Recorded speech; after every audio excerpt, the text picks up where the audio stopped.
Welcome back to This Time Last Year, the series where we remember celebrities who passed away on this day last year. This time last year, the world said goodbye to a man whose face, voice, and presence felt like home. A man who walked into a bar and millions of people shouted his name.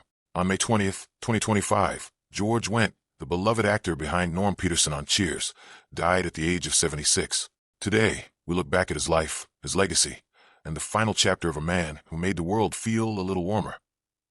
He was a private but well-liked actor with no real scandals. On September 30th, 1982, NBC launched a sitcom set in a Boston bar, a place where everybody knows your name. George auditioned for a tiny one-word role. That word, beer. But producers saw something more. A warmth, a familiarity, a guy who looked like he belonged on that bar stool. And so Norm Peterson was born.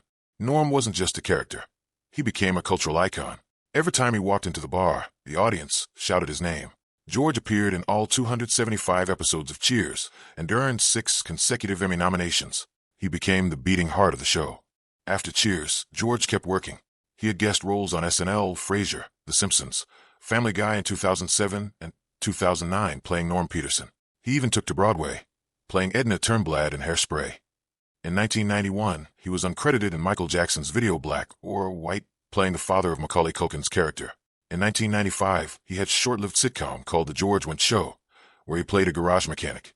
George and Dan Coleman are bachelor siblings running an auto repair business, and they also host a radio show answering car questions and discussing their lives. The show, inspired by car talk, was distinct from his famous role as Norm Peterson.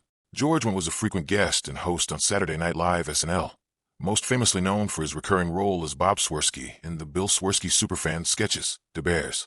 He appeared on 9 episodes, often highlighting his Chicago roots alongside Chris Farley and Mike Myers. His last movie was Love's Second Act, where he played Bob. You can fill in the rest of the gaps if you're interested on IMDb. George Wendt wasn't just a sitcom star. He was a working actor who loved the craft.